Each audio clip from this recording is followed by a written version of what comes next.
Dans un monde où la gentillesse est souvent perçue comme une vertu incontestable, il est paradoxal de constater que plus vous donnez, moins les gens vous respectent. Pourquoi certaines personnes semblent-elles profiter de votre générosité, de votre patience et de votre amour, sans jamais vous rendre l'appareil? Dans cette réflexion inspirée des enseignements du Dr Miles Monroe, nous explorons les raisons profondes pour lesquelles votre gentillesse, lorsqu'elle est mal gérée, peut conduire au manque de respect. Nous verrons comment fixer des limites, valoriser votre présence et apprendre à donner avec sagesse, afin que votre bonté ne soit plus perçue comme une faiblesse, mais comme une force qui inspire le respect et l'honneur. Avant de commencer, abonnez-vous à la chaîne pour ne manquer aucun enseignement inspirant. Laissez-moi vous poser une question. Vous êtes-vous déjà demandé pourquoi, plus vous donnez, moins les gens vous apprécient? Plus vous êtes patient, plus ils profitent de vous. Voyez-vous, la vie nous enseigne une leçon très intéressante. Quand vous ne connaissez pas la valeur de quelque chose, vous en faites un mauvais usage. Beaucoup de gens croient que la gentillesse signifie faiblesse, qu'être gentil signifie être passif. Mais laissez-moi corriger cela aujourd'hui. La gentillesse n'est pas une faiblesse, l'amour n'est pas une bêtise, et la miséricorde n'est pas une stupidité. Le problème n'est pas votre gentillesse, le problème est le manque de limites. Mes amis, l'un des plus grands malentendus de la vie est l'idée que la gentillesse seule suffit à gagner le respect. Beaucoup de gens croient que s'ils sont gentils, patients et toujours disponibles, les autres les honoreront en retour. Mais laissez-moi vous dire la vérité, la gentillesse sans limite mène au manque de respect. Avez-vous déjà remarqué que plus vous aidez certaines personnes, moins elles vous apprécient? Plus vous sacrifiez, moins elles reconnaissent vos efforts. Vous faites tout votre possible pour être là pour eux, et au lieu de gratitude, ils développent un sentiment de droit. Pourquoi cela arrive-t-il? Parce que les gens ne valorisent pas ce qu'ils n'ont pas à gagner. La nature humaine est telle que nous tenons pour acquis ce qui est toujours disponible. Qu'est-ce qu'une rivière qui ne tarit jamais? Elle n'est jamais célébrée. Une route qui est toujours ouverte n'est jamais remerciée. Au moment où les gens se rendent compte que vous direz toujours oui, que vous pardonnerez toujours sans rendre de compte, que vous serez toujours là peu importe la façon dont ils vous traitent, ils commencent à vous voir comme ordinaire, comme quelque chose qu'ils n'ont pas à respecter. Même Dieu, dans tout son amour et sa bonté, fixe des limites. Il donne la grâce, mais il exige aussi la responsabilité. Il pardonne, mais il attend aussi le repentir. Il ouvre les portes, mais il exige l'obéissance. L'amour de Dieu est inconditionnel, mais ses récompenses ne le sont pas. Si Dieu, le Créateur du ciel et de la terre, ne se laisse pas prendre pour acquis, pourquoi devriez-vous le faire? Donnez-moi un exemple. Si vous donnez un jouet à un enfant chaque jour sans le faire travailler pour cela, un jour, il cessera de l'apprécier. La première fois, il dira merci. La deuxième fois, il dira waouh. Mais la 10e fois, il prendra le jouet et s'en ira sans un mot. Pourquoi? Parce que c'est devenu une attente, et non un privilège. La même chose se produit dans les relations. Si vous donnez constamment votre temps, votre énergie et vos ressources à des personnes qui ne vous rendent jamais l'appareil, elles commenceront à vous voir comme quelqu'un qu'elles peuvent utiliser, et non comme quelqu'un qu'elles doivent honorer. C'est pourquoi vous devez comprendre que la gentillesse n'est puissante que lorsqu'elle est donnée avec sagesse. Beaucoup de gens confondent être gentil avec être un paillasson. Ils croient qu'être patient signifie tolérer les abus, qu'être aimant signifie ne jamais dire non. Mais l'amour sans discipline n'est pas de l'amour, c'est de l'autodestruction. Si vous permettez aux gens de vous maltraiter et que vous continuez à les récompenser avec votre gentillesse, vous ne les aidez pas. Vous leur apprenez qu'un mauvais comportement n'a pas de conséquences. Je ne vous dis pas d'arrêter d'être gentil. Je vous dis d'arrêter de donner de la gentillesse là où elle n'est pas respectée. Arrêtez de verser dans des gens qui ne font que vous épuiser. Arrêtez d'investir dans des relations où vous êtes le seul à faire un effort. Arrêtez de permettre aux gens d'utiliser votre bon cœur contre vous. Si quelqu'un ne vous appelle que lorsqu'il a besoin de quelque chose, mais n'est jamais là quand vous en avez besoin, ce n'est pas une relation, c'est une exploitation. Si vous donnez constamment à quelqu'un qui ne l'apprécie jamais, ce n'est pas de la générosité, c'est du gaspillage. Si vous continuez à pardonner à quelqu'un qui ne change jamais, vous n'êtes pas miséricordieux, vous encouragez son mauvais comportement. Mes amis, la gentillesse est un don, mais elle n'a de valeur que lorsqu'elle est donnée aux bons endroits. N'ayez pas peur de fixer des limites. N'ayez pas peur de dire non quand c'est nécessaire, car le vrai respect n'est pas exigé, il est commandé par la façon dont vous vous comportez. Alors, soyez gentils, mais jamais au détriment de votre dignité. Avez-vous déjà remarqué que les choses pour lesquelles les gens travaillent dur sont les choses qu'ils apprécient le plus? Mais les choses qu'ils reçoivent trop facilement, ils les tiennent souvent pour acquises. C'est un principe de vie, les gens n'apprécient pas ce à quoi ils peuvent facilement accéder. Pensez Y, l'air que nous respirons est gratuit, mais beaucoup de gens ne l'apprécient pas jusqu'à ce qu'ils aient du mal à reprendre leur souffle. L'eau coule du robinet tous les jours, et personne ne s'arrête pour en être reconnaissant jusqu'à ce qu'il y ait une sécheresse. Mais si quelque chose est rare, si c'est difficile à obtenir, soudainement, cela devient précieux. C'est pourquoi l'or a plus de valeur que le sable. Ce n'est pas parce que le sable n'a aucune utilité, mais parce que le sable est partout, et l'or ne l'est pas. Appliquez ceci à votre vie. Si vous vous rendez trop disponible, trop facile à atteindre, trop disposé à donner, les gens commenceront à vous voir comme ordinaire. Ils ne chériront pas votre présence parce qu'ils supposent que vous serez toujours là. Ils n'apprécieront pas votre gentillesse parce qu'ils savent qu'ils peuvent l'obtenir à tout moment. C'est pourquoi certaines des personnes les moins respectées sont celles qui ont les plus grands cœurs. Non pas parce qu'elles ne sont pas dignes, mais parce qu'elles ont donné trop d'accès à ceux qui ne l'ont pas mérité. Regardez les relations. Avez-vous déjà vu quelqu'un courir après une personne qui l'ignore, mais négliger celle qui est toujours présente pour lui? Pourquoi cela arrive-t-il? Parce que la nature humaine est capable de poursuivre ce qui est difficile à obtenir. Si vous appelez toujours, envoyez toujours des SMS, vérifiez toujours, pendant que l'autre personne ne fait rien, il commence à prendre votre présence pour acquise. Non pas parce que vous n'avez pas de valeur, mais parce que vous êtes trop accessible. Même dans le leadership, ce principe est vrai. Si un leader est toujours disponible, répondant à chaque appel, répondant à chaque demande, les gens arrêtent de respecter son temps. Mais le leader qui est sélectif quant à sa disponibilité commande le respect. Pourquoi? Parce qu'un accès limité crée une valeur plus élevée. Maintenant, je ne dis pas que vous devez ignorer les gens ou refuser la gentillesse. Non, je dis que si vous ne gérez pas la façon dont les gens vous accèdent, ils abuseront de cet accès. Même Dieu ne se laisse pas traiter avec désinvolture. Il dit, « Cherchez-moi, et vous me trouverez ». Cela signifie qu'il y a un effort requis, une poursuite, et à cause de cette poursuite, il y a de l'appréciation. Laissez-moi vous donner un exemple. Si vous entrez dans un magasin et voyez une bague en diamant placée dehors à l'air libre, à côté de bijoux en plastique, vous commencerez à vous demander si c'est réel. Pourquoi? Parce que les choses de valeur ne sont pas placées là où quiconque peut les atteindre. Si c'est vraiment précieux, elles sont conservées dans une vitrine sous clé.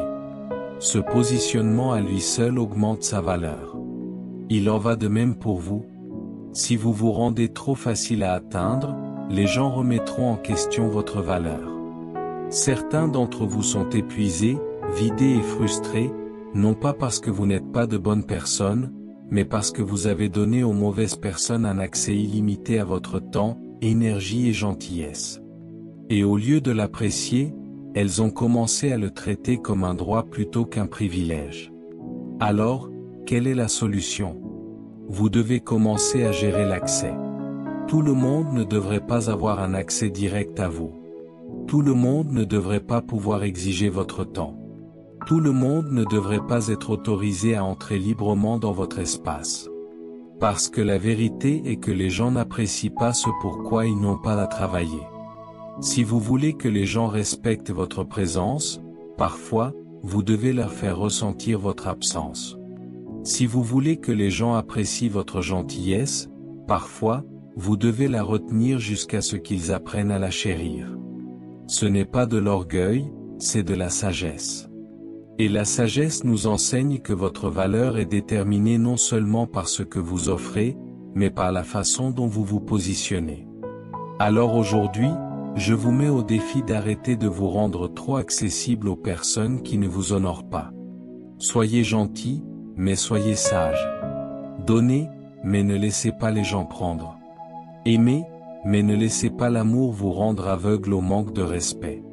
Car, au final, votre valeur ne réside pas seulement dans ce que vous donnez, mais dans la façon dont vous permettez aux autres de le recevoir.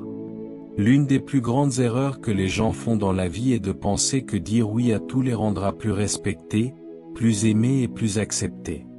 Mais la réalité est exactement le contraire. Dire oui à tout vous fait paraître faible, et non gentil. Beaucoup de gens ont du mal avec cela parce qu'ils ne veulent pas décevoir les autres. Ils ne veulent pas paraître difficiles ou égoïstes.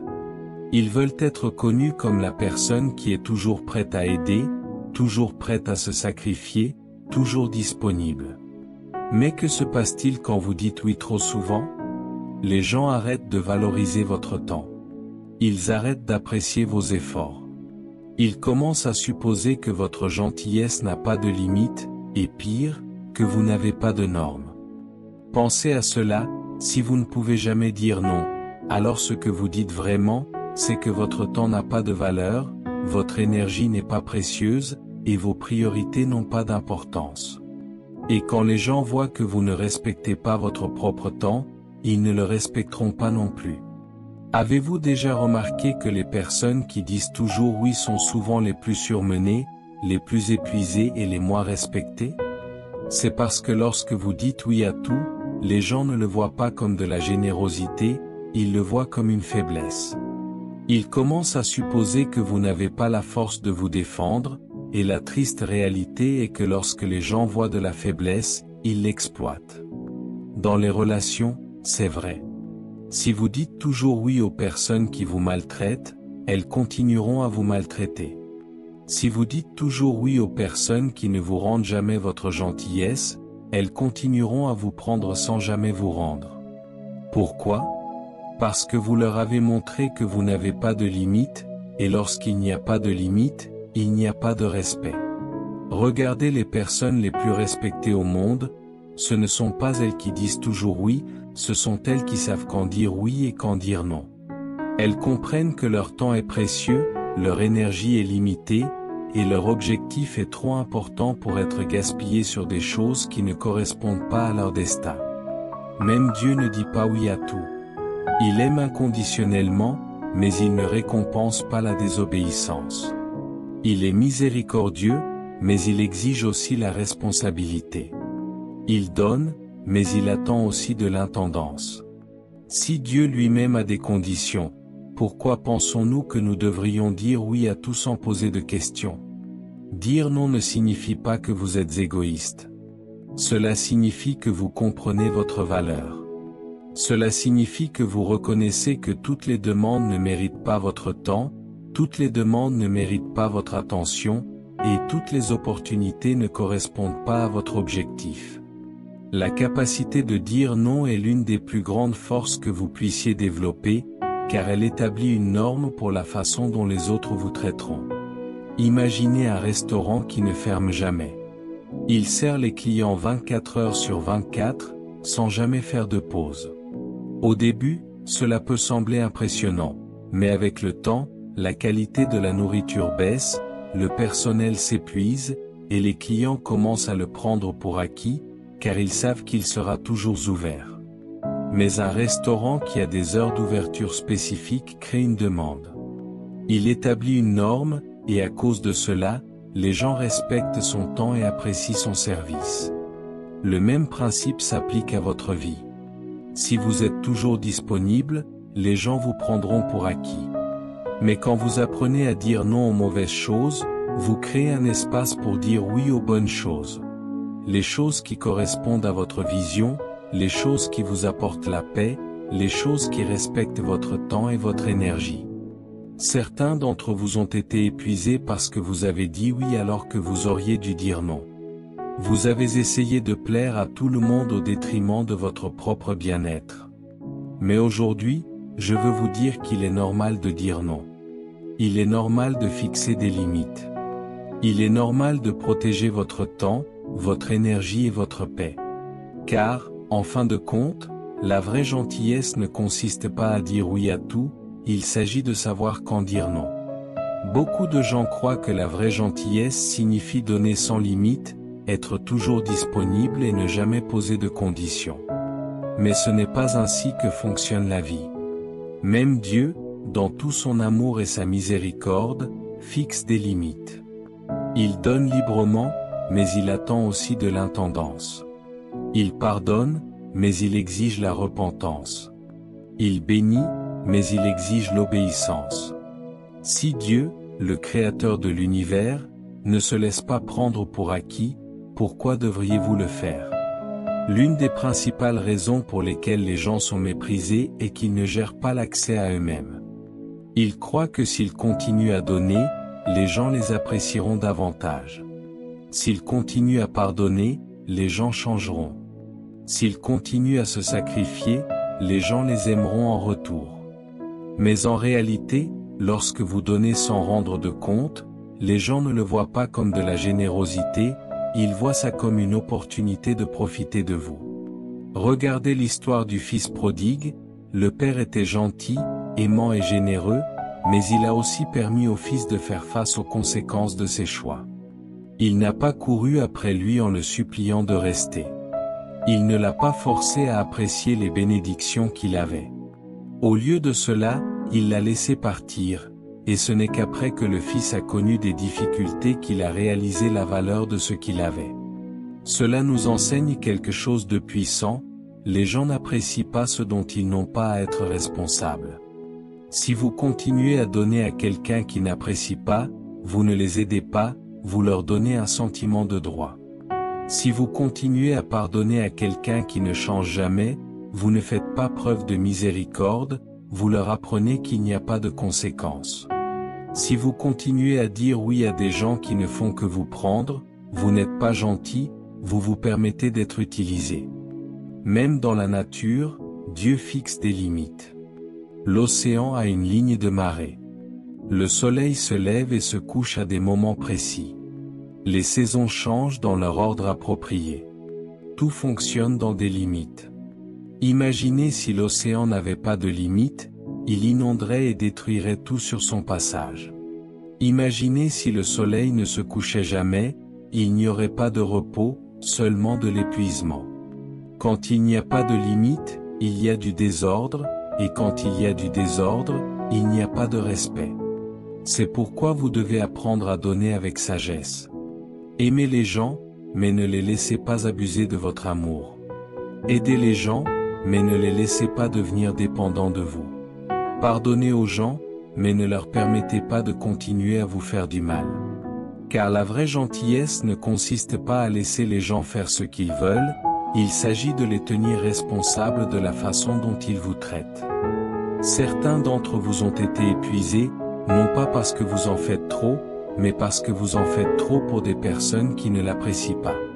Vous continuez à vous déverser sur les autres, mais personne ne se déverse sur vous. Vous continuez à vous montrer à des personnes qui ne se présentent jamais pour vous, et au lieu de gratitude, vous recevez un sentiment de droit. Mais laissez-moi vous dire quelque chose, ce n'est pas de leur faute, c'est de la vôtre. Car tout ce que vous autorisez continuera. Les gens vous traiteront de la façon dont vous leur permettez de vous traiter. Si vous ne fixez pas de limites, ils supposeront que vous n'en avez pas. Si vous n'exigez pas le respect, ils supposeront que vous ne le méritez pas. Si vous ne vous valorisez pas, ils ne vous valoriseront pas non plus. Alors, quelle est la solution? Suivez l'exemple de Dieu. Il est gentil, mais il n'est pas faible. Il est patient, mais il n'est pas passif.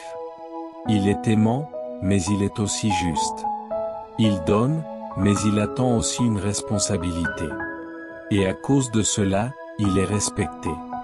Si vous voulez être respecté, vous devez apprendre à faire de même, donner, mais avec discernement, pardonner, mais avec sagesse, aimer, mais avec responsabilité.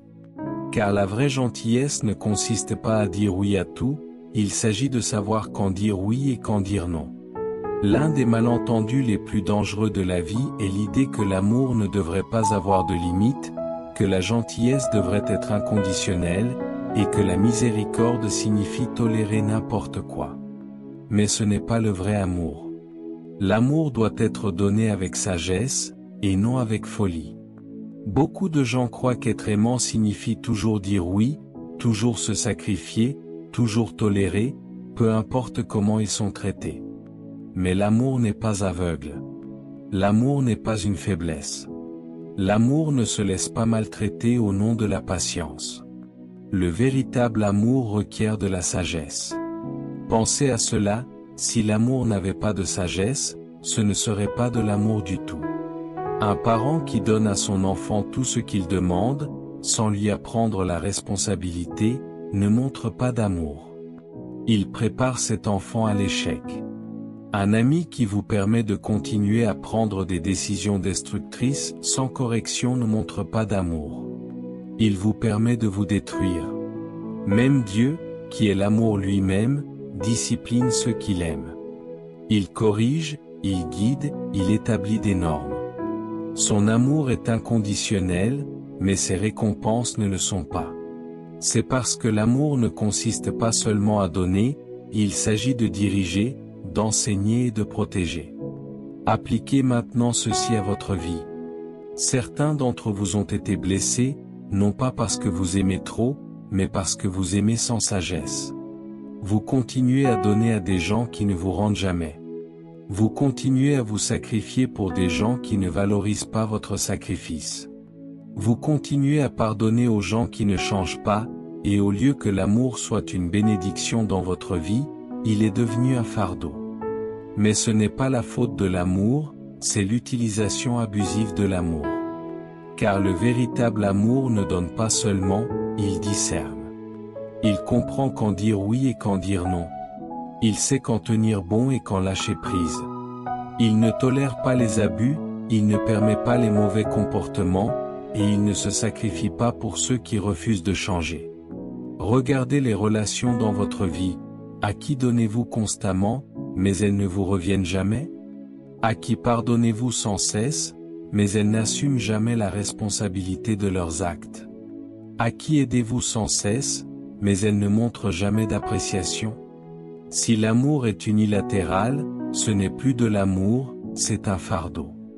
Jésus, dans tout son amour, ne s'est pas imposé aux gens qui l'ont rejeté. Quand le jeune homme riche a refusé de le suivre, il ne l'a pas poursuivi. Il l'a laissé partir.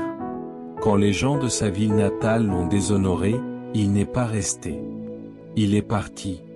Parce que l'amour, même dans sa forme la plus pure, n'est pas insensé. L'amour sans sagesse n'est pas l'amour, c'est l'autodestruction. Beaucoup d'entre vous sont épuisés, non pas parce que vous n'aimez pas assez, mais parce que vous aimez au mauvais endroit. Vous vous déversez sur des gens qui ne vous valorisent pas. Vous faites preuve de patience envers ceux qui ne le respectent pas. Vous donnez une seconde chance à ceux qui ne le méritent pas. Mais l'amour, le véritable amour, ne consiste pas à être utilisé. Il s'agit d'élever, de protéger et de grandir. Alors, que devez-vous faire? Vous devez aimer avec sagesse. Vous devez discerner qui mérite votre temps, votre énergie et votre cœur. Vous devez comprendre que certaines personnes ne rejettent pas votre amour, elles rejettent la responsabilité. Et quand cela arrive, ce n'est pas votre travail de les réparer, c'est votre travail de vous protéger. Car, en fin de compte, le véritable amour ne consiste pas à donner sans limite, il s'agit de savoir où placer votre amour pour qu'il soit honoré, respecté et valorisé. Beaucoup de gens traversent la vie frustrés parce qu'ils ont l'impression de ne pas obtenir le respect qu'ils méritent. Ils l'exigent, ils le demandent, ils le supplient même, mais ils sont toujours négligés, rejetés et pris pour acquis. Pourquoi? Parce que le respect n'est pas exigé par des mots, il est commandé par la façon dont vous vous comportez. Vous voyez, dans la vie, les gens ne vous traitent pas en fonction de ce que vous dites, vous êtes traité en fonction de ce que vous montrez. Vous pouvez dire aux gens de vous respecter toute la journée, mais si vos actions communiquent de la faiblesse, de l'insécurité ou du désespoir, ils vous traiteront en conséquence. Le respect ne consiste pas à crier pour attirer l'attention, il s'agit d'avoir une présence qui parle d'elle-même. Pensez à un lion. Un lion n'a pas besoin d'annoncer qu'il est le roi de la jungle. Il ne rugit pas pour obtenir l'approbation. Il ne supplie pas les autres animaux de le respecter. Il marche avec autorité, il se déplace avec confiance, et à cause de cela, tout autour de lui reconnaît sa position. C'est ainsi que fonctionne le respect. Il n'est pas donné parce que vous l'avez demandé. Il est donné parce que vous l'avez gagné par la façon dont vous vous comportez. Maintenant, certains d'entre vous ont du mal à être pris au sérieux parce que vous n'avez pas établi la norme de la façon dont vous devriez être traité. Vous tolérez trop de manque de respect. Vous riez de choses dont on ne devrait pas plaisanter. Vous permettez aux gens de franchir des limites qui ne devraient jamais être franchies. Et puis, quand vous parlez enfin, ils ne vous prennent pas au sérieux, parce que vous leur avez déjà montré qu'ils n'ont pas à le faire. Même dans les relations, c'est vrai. Si quelqu'un vous manque continuellement de respect et que vous continuez à pardonner sans exiger de changement, il ne s'arrêtera pas. Non pas parce qu'il ne comprend pas le respect, mais parce que vous lui avez appris que son comportement n'a aucune conséquence. Les gens vous traitent en fonction de ce que vous autorisez. Regardez les personnes les plus respectées au monde, elles ne sont pas les plus bruyantes, elles ne sont pas les plus exigeantes, et elles ne rappellent pas constamment aux autres de les respecter. Au lieu de cela, elles se comportent d'une manière qui rend le manque de respect impossible. Elles savent qui elles sont, elles connaissent leurs valeurs, et elles avancent dans la vie avec un sens inébranlable de leur estime de soi. Même Dieu opère selon ce principe. Il ne mendie pas le respect, il l'ordonne par son pouvoir, son ordre et sa présence. Il est aimant, mais il n'est pas faible. Il est patient, mais il n'est pas passif. Il fixe la norme, et ceux qui l'honorent vraiment s'y conforment. Si Dieu, dans toute sa grandeur, n'abaisse pas ses standards au nom de l'acceptation, pourquoi devriez-vous le faire? Vous devez comprendre que les gens réagissent à ce que vous présentez. Si vous vous comportez avec dignité, les gens vous verront digne. Si vous marchez avec confiance, les gens croiront que vous méritez d'être suivis. Si vous fixez des limites et les appliquez, les gens apprendront à les respecter. Mais si vous tolérez les mauvais traitements, les gens supposeront que c'est acceptable. C'est pourquoi il est si important d'arrêter de courir après le respect avec des mots et de commencer à le commander avec présence. Arrêtez d'expliquer pourquoi vous méritez d'être mieux traité et commencez à montrer pourquoi. Arrêtez d'essayer de convaincre les gens de votre valeur et commencez à vivre d'une manière qui leur permet de la reconnaître sans que vous disiez un mot. Alors aujourd'hui, je vous mets au défi d'arrêter de quémander le respect. Arrêtez de permettre aux gens de vous traiter en dessous de votre valeur. Comportez-vous d'une manière qui rend le manque de respect impossible. Car, en fin de compte, le vrai respect n'est pas donné parce que vous le demandez, il est donné parce que vous vous êtes positionné pour le recevoir. Il arrive un moment dans la vie où vous devez accepter une vérité difficile. Tout le monde n'appréciera pas votre gentillesse, et tout le monde n'appréciera pas votre présence. Peu importe combien vous donnez, peu importe combien vous sacrifiez, peu importe l'amour que vous versez aux autres, certaines personnes ne le reconnaîtront jamais. Et si vous ne faites pas attention, vous passerez votre vie à essayer de prouver votre valeur à des personnes qui ont déjà décidé de l'ignorer. L'une des plus grandes erreurs que les gens font est de supposer que leur gentillesse sera automatiquement accueillie avec gratitude. Mais la réalité est que bien souvent, plus vous donnez, moins les gens l'apprécient. Pourquoi ? Parce que la nature humaine prend souvent pour acquis ce qui est toujours disponible. Plus vous êtes accessible, moins vous semblez précieux. Plus vous êtes patient, plus les gens supposent qu'ils peuvent tester vos limites. Plus vous êtes indulgent, plus certains profiteront de votre grâce. C'est pourquoi vous devez comprendre quand partir. Certains d'entre vous sont épuisés, non pas parce que vous êtes faible, mais parce que vous versez au mauvais endroit. Vous continuez à essayer de prouver votre amour à des personnes qui ne vous le rendent jamais. Vous continuez à essayer de gagner le respect de ceux qui refusent de le donner. Vous continuez à faire des sacrifices pour ceux qui ne voient pas votre valeur. Mais écoutez-moi aujourd'hui, vous n'avez pas à prouver votre valeur à des personnes qui refusent de la voir. Regardez Jésus quand il est allé dans sa ville natale. La Bible dit que les gens ne l'ont pas honoré. Ils ont remis en question son autorité, ils ont douté de sa sagesse, et savez-vous ce qu'il a fait ? Il est parti. Il n'a pas imploré leur respect, il ne s'est pas disputé avec eux, il n'est pas resté pour essayer de faire ses preuves. Il est simplement parti. Parce que lorsque les gens ont déjà décidé de vous déshonorer, il n'y a rien que vous puissiez faire pour changer d'avis. Beaucoup d'entre vous sont restés dans des endroits où vous n'êtes plus respectés, en essayant de convaincre les gens de mieux vous traiter. Mais écoutez, vous ne pouvez pas forcer quelqu'un à valoriser ce qu'il refuse de voir. Et plus vous restez dans un environnement où vous n'êtes pas honoré, plus vous commencerez à croire que vous n'êtes pas digne d'honneur. Cela s'applique à tous les domaines de la vie, dans les amitiés, dans les relations, sur le lieu de travail. Quand les gens vous montrent constamment qu'ils ne vous valorisent pas, croyez-les. Arrêtez de vous expliquer. Arrêtez de vous surmener.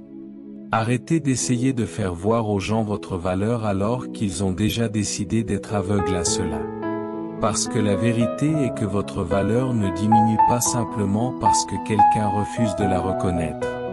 Pensez à un diamant, si une personne ne comprend pas la valeur d'un diamant, elle peut le traiter comme une simple pierre. Mais est-ce que cela change ce qu'il est ? Est-ce que cela diminue sa valeur ? Non. Le diamant reste précieux, que quelqu'un le reconnaisse ou non. Et c'est ainsi que vous devez vous voir. Si les gens n'apprécient pas votre gentillesse, cela ne signifie pas que vous devez arrêter d'être gentil. Cela signifie simplement que vous devez être plus sélectif sur la manière dont vous investissez votre gentillesse. Certains d'entre vous ont perdu des années à essayer de faire en sorte que les gens vous aiment comme vous le méritez. Vous vous êtes expliqué, vous vous êtes compromis, et avez même abaissé vos standards en espérant qu'un jour ils verraient votre valeur. Mais aujourd'hui, je veux que vous compreniez que votre valeur n'est pas sujette à débat. Vous n'êtes pas censé convaincre les gens de bien vous traiter. Les bonnes personnes reconnaîtront votre valeur sans que vous ayez à la supplier. Alors, voici mon défi pour vous, arrêtez d'essayer de faire vos preuves. Arrêtez de vous battre pour une place à des tables où vous n'êtes pas le bienvenu. Arrêtez de forcer des relations qui vous épuisent plus qu'elles ne vous remplissent. Éloignez-vous des environnements qui vous font sentir invisible. Parce que lorsque vous vous retirez des endroits où vous n'êtes pas valorisé, vous faites de la place aux personnes qui vous verront, vous honoreront et vous apprécieront pour qui vous êtes vraiment. La vie testera toujours votre gentillesse. Les gens en profiteront. Certains la prendront pour de la faiblesse, et d'autres l'exploiteront sans gratitude. Mais la leçon que vous devez apprendre est que la gentillesse sans sagesse mène au manque de respect. Vous n'avez jamais été censé être un tapis pour l'égoïsme des gens. Vous n'avez jamais été censé mendier de l'amour, courir après le respect ou tolérer le déshonneur. La vraie gentillesse ne consiste pas à donner sans fin. Il s'agit de savoir où, quand et à qui donner. Il s'agit de fixer des limites qui protègent votre cœur, votre temps et votre énergie. Le respect n'est pas exigé, il se gagne par la façon dont vous vous comportez. Et ceux qui refusent de voir votre valeur ne méritent pas un accès illimité à vous. Vous n'avez pas à faire vos preuves auprès de personnes qui ont déjà décidé de vous ignorer. Alors, aujourd'hui, je vous mets au défi de marcher avec sagesse, donner avec discernement, aimer avec des limites, et n'ayez jamais peur de vous retirer des endroits où vous n'êtes pas valorisé. Car lorsque vous le faites, vous faites de la place pour ceux qui vous verront, vous respecteront et vous honoreront pour qui vous êtes vraiment. Restez fort et bénis. En conclusion, la gentillesse est un don précieux, mais elle ne doit pas être offerte sans discernement. Comme l'a si bien enseigné le docteur Miles Monroe, le respect ne s'obtient pas en disant toujours oui, mais en sachant quand dire non. En fixant des limites, en valorisant votre temps et en refusant de tolérer le manque de respect, vous enseignez aux autres comment vous traiter. Votre gentillesse ne doit pas être une porte ouverte à l'exploitation, mais un reflet de votre dignité et de votre valeur. Alors, soyez gentil, mais soyez sage. Protégez votre cœur, gérez votre accès, et rappelez-vous que le véritable respect se gagne par la manière dont vous vous comportez, et non par ce que vous donnez sans limite. Car, au final, vous méritez d'être honoré pour qui vous êtes, et non pour ce que vous offrez.